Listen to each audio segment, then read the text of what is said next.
Hi, my name is Angel. Welcome back to my channel. I read 12 books in the month of August, so welcome to my August wrap up. As always, to start, here are some stats. Let me get my handy dandy notebook. So like I mentioned, I read 12 books, and I do think it's kind of funny that it came out to be 2,025 pages with 18 hours and 23 minutes of audiobooks listened to throughout the month, and my average rating for the month was a 3.6. So, as always with all of my wrap-ups, I'm going to go through everything that I've read for vlogs or already reviewed on my channel, and then we'll get into everything else.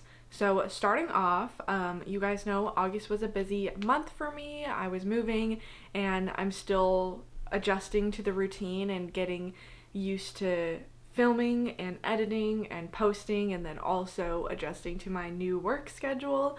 But I did manage to put up 2 reading vlogs in the month of August. The first one, I was reading some arcs that I had. 2 of these books already published in the month of August, so if you are interested in them, go ahead and pick them up. First, I read We Are Always Tender with Our Dead by Eric LaRocca.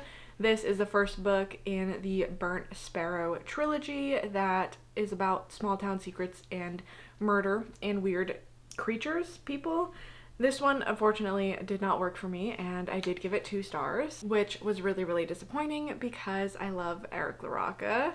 But then I read The Autumn Springs Retirement Home Massacre by Philip Fracassi, which is another author that I love. This one is pretty self-explanatory. It is like a slasher that takes place at a retirement home. We have an elderly woman as our protagonist as she is trying to uncover who murdered these people and trying to stay alive herself. I really enjoyed this one. I would recommend this pretty broadly if you are looking for a good classic slasher story with sort of a unique twist on it. Definitely pick this one up. I gave it 4 stars. And then I read a thriller by Alyssa Lee called With Friends Like These.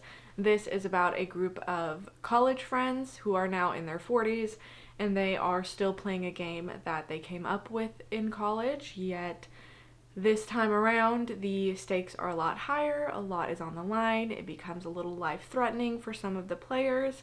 This one did not really work for me. I gave it 2.5 stars. I would say if you are trying to figure out which thriller releases to read in 2025, this is probably one that you can skip. However, it does publish in November if you are still interested in picking it up. Then I uploaded another reading vlog. This is like the first reading vlog where I am going to be focusing on my physical TBR. And I stated in that video that I started off with 50 books on my physical TBR. My goal is to get that down to 30 before I buy any more books for the TBR. So if you are interested in watching along with me, I will be focusing on my physical TBR primarily until I hit that goal. So the first vlog that I uploaded for that was reading some 5-star predictions that I had. The first book that I read was Artemis by Andy Weir, which, spoiler alert, was not a 5-star. It was a 3-star. I don't know. It was kind of weird. It's like hello. Sorry, my boyfriend is messaging me. It's like a heist sort of plot that takes place within a lunar colony on the moon. I love Andy Weir, but this one was a little bit strange. Then I read The Pallbearers Club by Paul Tremblay. It got very close. This was a 4.5 star. This is primarily focused on a friendship relationship between 2 characters that we're reading about, and one of them possibly is a vampire. And then the last one that I read for that video was The Invisible Life of Addie LaRue by V.E. Schwab. This was the first book for me that I've read by V.E. Schwab, and I really enjoyed it. This was the 5-star of the video, and it's definitely one that is going to stick with me. This is kind of a fantasy, leaning a little bit romance, of a girl who makes a bargain with a god back in the 1700s, and essentially she is given like immortal life, but nobody can ever remember her, so she is pretty much alone in the world. and I thought it was beautifully written, and I loved all of the characters and the story progression, and that was definitely a win for me. So now we get to get into everything else that I read throughout the month. I'm going to start with fiction. So starting with the lowest rated to the highest rated, I read With a Vengeance by Riley Sager. I ended up giving this 3 stars. This is, I'm sure everybody's heard about this one by now. Riley Sager is kind of like one of those authors that like everybody loses it whenever he comes out with a new book, but this was more of a like classic kind of traditional feeling mystery than a thriller or anything. It takes place on a train. We have this woman whose family died, and she has kind of gathered up evidence of the people that were responsible for their death, and she has gathered them there on this train to basically, like, her goal is she sent all the evidence in to like the FBI or whatever, and telling them where the train's gonna arrive and when, so that once they arrive there, they just get arrested and locked up for the death. But she kind of wants to see like their faces when they realize what's going on and they realize that they are stuck on this train. However, things go wrong when one by one the guests start dying, and she doesn't know who is responsible for it. I thought this was okay. It was exactly what I expected it to be. There were a few twists that I thought were kind of fun, but overall, like, I don't know, it was fine. It was average. I expected it to be average, and it was average. I don't really have much more to say about it except that it was a little confusing at the beginning to keep track of all the characters, because there are so many people and you are just getting like chapter after chapter after chapter of like introductions to these people and like why they're there. And it's interesting and it's helpful knowledge to know, but it's also really difficult when it's like back to back to back and you have so many characters to keep track of. But this one was fine for me. Next, I read 2 of Nat Cassidy's short stories. So the first one is called Generation, and this is, how do I pitch this without giving anything away? It's kind of like an apocalyptic setting. Something is happening to infants, children, pregnancy, childbirth. Things have changed drastically with that, and we are following a, I don't know what, I think she's an OBGYN, I don't know, meeting with a couple who is pregnant, and they are deciding what they want to do with the pregnancy. I don't know, I thought it was okay. I really liked the concept for it, but I just wish that we were given a little bit more, or it was a little bit longer, because I really wanted to learn more about the world and like what was really going on. So this one was kind of short and sweet, and you don't get all of the answers. So this was kind of like a bind up of 2 Nat Cassidy short stories, like I said, called From the Catacombs, but the next story was called The Art of What You Want, and I really enjoyed this one. I gave it 4 stars. Let me think about how to pitch this, because really the only thing I can remember is the ending, because that will stick with me forever. This is a story about a man whose wife died, but he begins seeing her ghost in the home talking to him, and he is talking to one of his friends about this and trying to work it out, and it goes in a direction that I assure you, you will not see coming. It was sick and twisted and so fucked up, but I loved it. So if you want like a short and sweet, I think it's like 20 something pages story that's gonna make you go, what the fuck? I would recommend this one. Moving on, I read Beautiful Ugly by Alice Feeney, and it's kind of funny because Alice Feeney is like one of those authors for me that everybody I feel like hypes up her thrillers, and the few that I've read from her, I've given around like 3 stars, and I've never really been a big fan. I just feel like a lot of her thrillers are very messy. There's oftentimes a lot of plot holes, and I just don't get the hype when it comes to her. So I picked this one up because it still sounded interesting to me, but I was ready to kind of just like write her off. Like, if I didn't like this one, I was not going to read another Alice Feeney, but then I ended up liking it, so now I don't know what to do. But it still had those like few things that I would say are kind of flaws. Like, there were some points that were messy, and maybe I was just over critiquing it and over analyzing it, but I feel like there might have been a few little plot holes. But the premise is we have this writer who his wife went missing. It is now a year later. There's no news about where his wife is, and he is dealing with the grief of losing her, and he can't really focus to write and put out any new books. He has lost his home, pretty much like all of his assets and all of his money, because he is just so caught up in like figuring out what happened to his wife. So his agent, still having some trust in him, says, why don't you go? I have this cabin that's on this like remote island, really great space for writing. Just go there, take some time off, and send me a really good book, and like, let's get back to it. So he goes to this island and very quickly realizes that there's something weird going on. All of the locals there are very, very strange, and he starts to realize that he is in a little bit over his head. I really liked, first and foremost, like the best part of this book was the atmosphere. Like Alice Feeney absolutely nailed the atmosphere of being on this like secluded island. There's like a storm rolling in, just like that island feel, and like being isolated and not really having a way to get back to civilization was fantastic. I listened to this one on audio, and the audiobook had some sound effects as well that really added to it, like waves crashing and different things, which was really, really fun. But the atmosphere was like top tier. 100% loved it. Also, I liked the twists. There was one big one that like made me pause my audiobook and go, wait, what? Let me listen to that again, and then sit there, and then I was still like, what?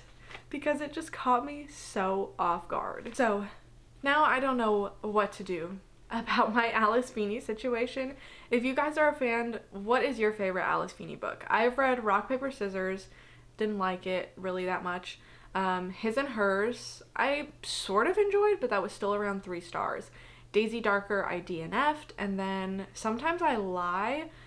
According to Goodreads, I gave it 5 stars, but I read that a long time ago, and I don't remember anything about it. So, what Alice Feeney book would you recommend to me, knowing all of that? And then, last but not least, my second 5-star for the month was Julie Chan is Dead by Leanne Sang, I think is her name. This was so fun. I feel like this is one that everybody's talking about right now, and I think every review that I've seen has kind of said the same thing, where people are like, don't go into it with expectations. Don't pick it up assuming it's going to be one thing. I would definitely agree with this statement, because this is one of those that like, I remember seeing that it was like coming out and people were talking about it and hype was kind of being built, and I just was not interested in it. I don't know, it just didn't look appealing to me. It didn't really sound appealing to me.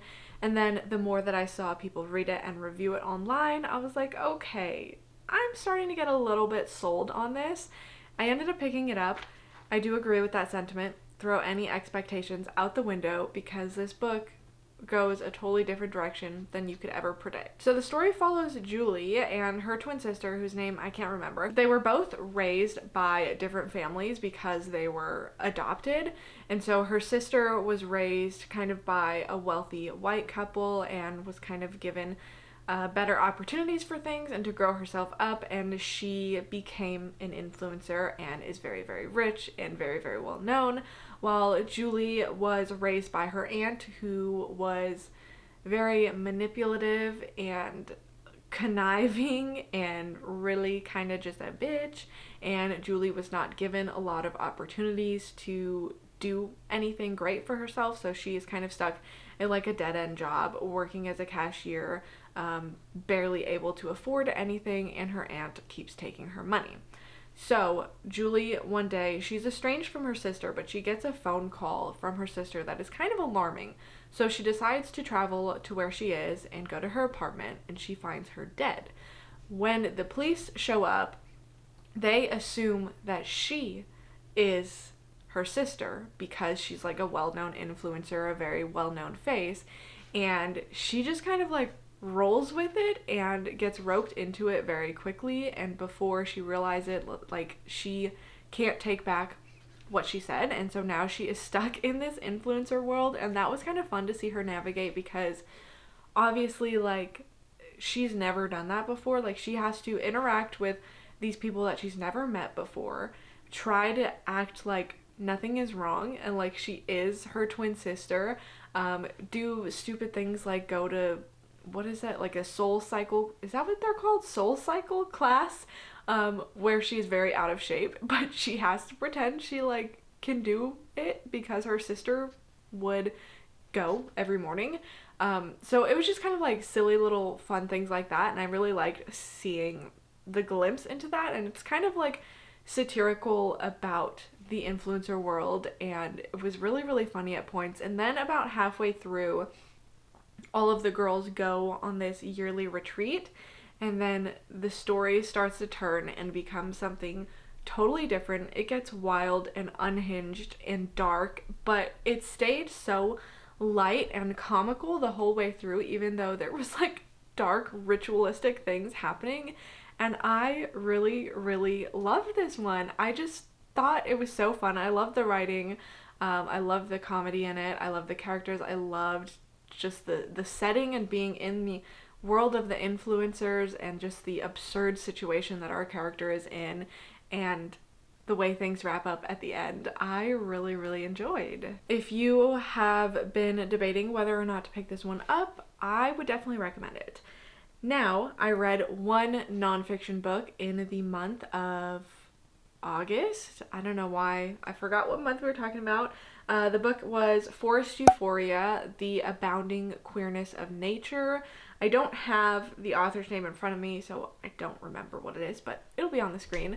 I ended up giving this 3 stars because it was a little bit different from what I was expecting. I was expecting it to be more like science and information based about nature and queerness in nature and queer species and things like that. And of course it definitely was about that, but it's also part memoir of the author talking about how she got into mycology specifically, and then also like her growing up and how nature was such a big part of her life, and of course it still is, but also being queer and being a person of color, like she was kind of ostracized in a lot of spaces, and always found a safe space and a place to belong with nature. And so there's a lot of personal anecdotes and stories along with other kind of scientific pieces of information. I can't talk. So I did enjoy this one. It just was a little bit different than what I was expecting. But overall, I feel like the author just kind of is having this message of like, we are all nature, right? It's not humans and nature, because humans are nature. Nature has a safe space for all of us, and more connection between humans and nature is really what society needs. And I, of course, resonate with that message, and I appreciate that message.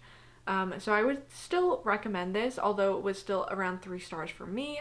I would say, especially if you are a queer person or a person of color, or just anybody that feels a strong connection to nature, and you maybe can relate to those feelings of like not feeling like you belong anywhere else except for when you're out in nature. I would definitely recommend picking this up, because I feel like this is something that is going to be relatable to a lot of readers. A lot of people are going to be able to resonate with her stories and her life experience and just the general messaging within the book. So that brings us to the end. That is all 12 of the books that I read in the month of August, and I almost forgot the month again. See, I'm kind of a little scatterbrained right now. Anyways, if you've made it this far, let me know what your number 1 book that you read in August was. And with all of that being said, thank you so much for watching. I will see you guys next time.